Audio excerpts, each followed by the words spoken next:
So US Nats has just happened, and it went differently to what I expected, but I am very happy with how it turned out because finally after how long have I been talking on this channel about Hat, saying it's the best deck, telling everyone how to play it, what to run, etc.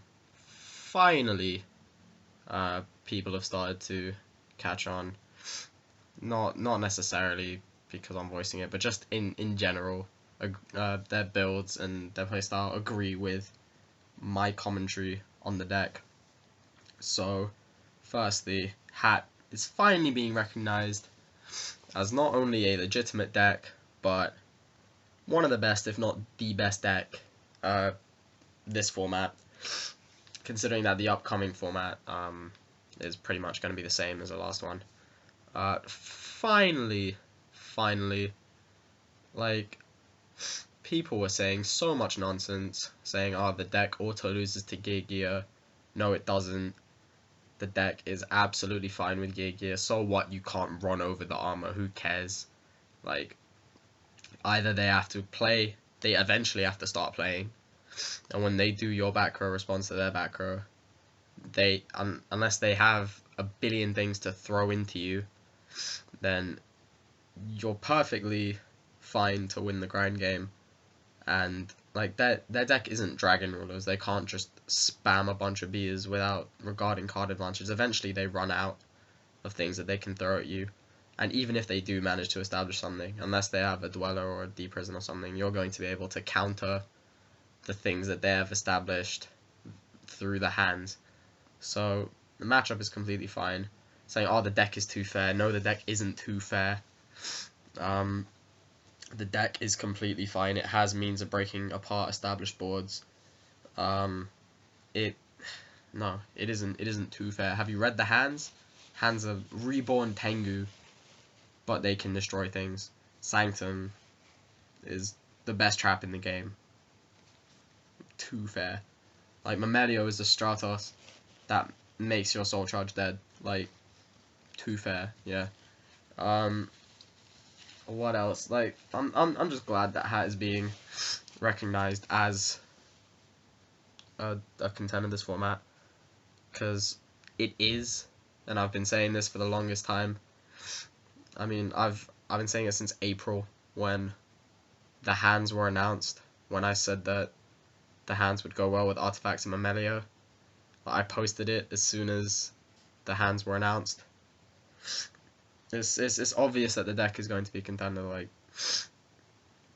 I'm glad that that's happened, but I'm even more glad that the two finalists, which show, because I mean, if one finalist were to have had their build in this way and the other one were the different build, then maybe you can say something. But the fact that both finalists, their builds contained no Beagle Tack and no Ignition, like, thank you, finally people are realizing that those cards are bad. It's only taken like 2 months for people to realize that Beagle Tack and Ignition are bad.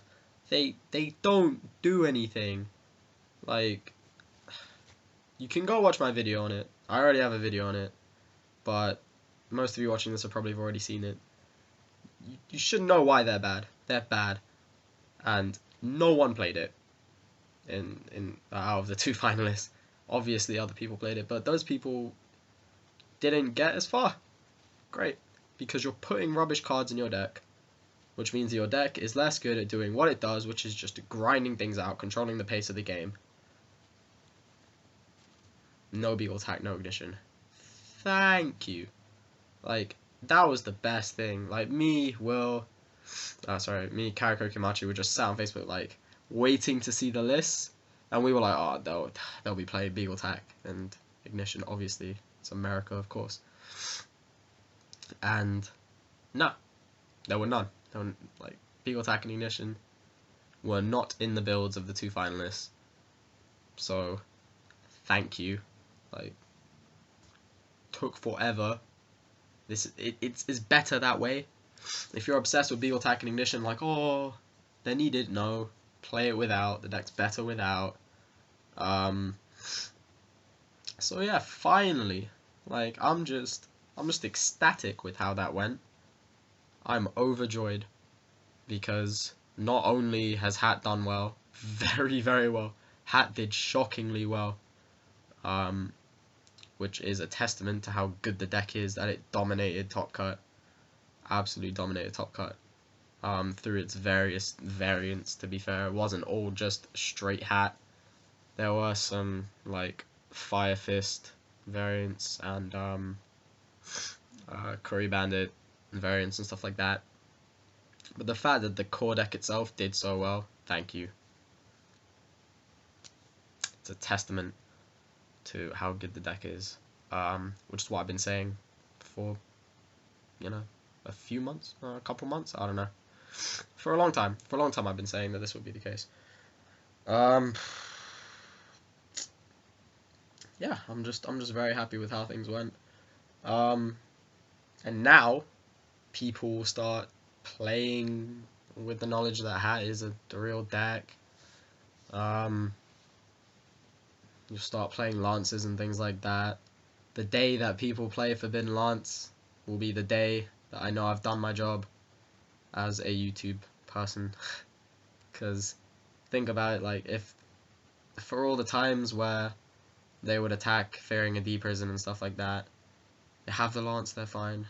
For all the times where they had 3 MST and just wanted to kill themselves because you have to blind space random things, hit a Sanctum, kill yourself, could just have the lance. The lance is great. When people start playing Majesty's Fiend, knowing that it shuts the whole deck down, if you protect it you win. Yep, those will be good days. The only thing that conflicts with what I was saying was DNA, because DNA was very prevalent in the Top Cut, and that's fair, I guess. I might have to try it out, I guess. The thing with DNA is that it trades consistency for power, in that if you draw it early on, it's dead. It is a -1. But the effect that you gain is powerful enough in the late stages of the game to compensate for it. I would still not be too focused on DNA, to be honest, but that's just me. The winner used it a lot. He kept stacking it with Lovable Chain, which is fair enough. But aside from that, everything was basically like the deck profile that I posted 2 months ago. So, yeah. Beagle Tack and Ignition are bad. Thank you for proving that. Hat is a very good deck. Is one of the best, if not the best decks. One of the best decks, if not the best deck. Thank you for proving that, US Nationals. I love this. I love this event. Although watching the streams made me want to kill myself quite often, because of the commentary and because of all the misplays. I was very upset. It was like I was 2 minutes into the video between Steinman and Hedge or whatever, the Dragon Ruler guy. It was when the Dragon Ruler guy just used 3 upstart and the commentator said, yeah, it's always best if you draw all 3 of your upstarts so that you know how much life you need to kill them. I was just like,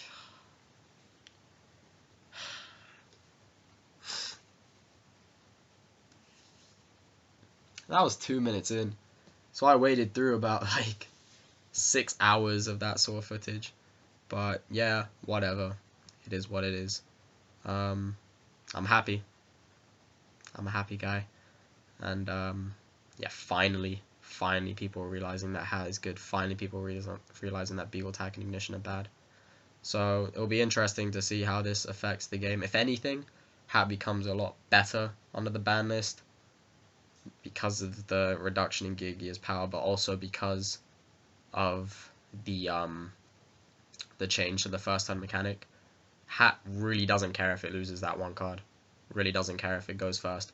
Decks like Mythics and Sylvans like crucially need that extra card because they're combo decks. Even Mermail crucially needs that extra card. Any combo based deck they don't become unusable because of the lack of an extra card, but it does hurt.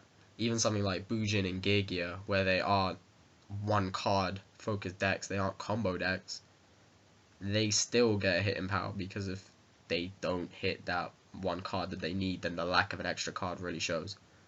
While Hat just don't care. They legit don't care. Like, they will make up the lack of a card by being able to protect themselves until that extra turn, and things like Sanctum and the hands. Mamelio, obviously all inherent +1s. So honestly, like, if anything, the change to the first turn dynamic will exacerbate Hat's dominance even further. So yeah, I'm very happy with how this Nationals has gone. Very happy that finally Beagle Attack and Ignition, like, even if people go back to playing Beagle Attack and Ignition after this, and they'll be like, oh, look at this, like, Beagle Attack and Ignition won ARG, like, something, I don't know, like, this event has demonstrated to at least some capacity that intermingling unnecessary engines, even the Fire Fist engine, which has a lot more to it in terms of viability than Beagle Attack and Ignition. I'd much rather have 3 Tenki, 3 Bear and a Wolf Bark over 3 Ignition and 2 Beagle Attack, and obviously 2 other cards, but in terms of, like, the engine itself, I'd much rather have the Fire Fist engine over the Artifact engine. But even then, like, there's no need to dilute the deck. It's not even diluting. There's no need to add extraneous things onto the engine, which is already perfect in itself. Like, you have Mamelio, best searcher in the game. You have the hands, best removal in the game. You have Sanctum and Moral Attack, which disrupt tempo. Like, the whole deck is just so perfectly equipped to do what it does. You don't need to add other things to add on to that. If anything, you're drawing away from that, and this tournament did really show that. So I'm very happy. I'm very happy with how this tournament went.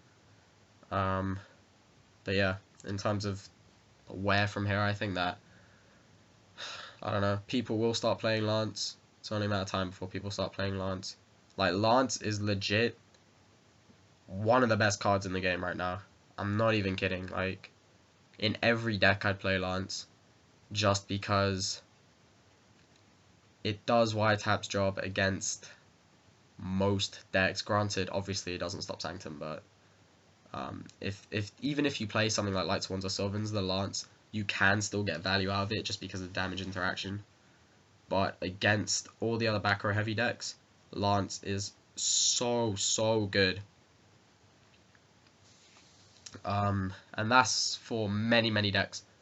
But particularly for the Hat, if you're thinking about the Hat Mirror and things like that, then yeah, look towards Lance. Lance is very good. I don't know, Majesty's Fiend will get his time. Everyone was mainly Max C, which is nice, but you could just main Needle Ceiling or Emptiness. I mean, the thing with Emptiness is that obviously it's a lot stronger going first, but if you're really afraid of going second, then Needle Ceiling is a means of mass removal. So if they do get their big field, then the Needle Ceiling will get rid of all of it, and if they don't have that big field, then you have that in case they do make a big field. Or even Vela. Like, Vela will stop a fair amount of decks in being able to make that big field so you can stifle their tempo. These are all just things, like, I wouldn't say Maxi is main worthy at all at the moment. It's obviously a side deck staple, but I wouldn't say that's main deck worthy. But yeah, that's a digression. Very happy with how US Nats went. Team Hat.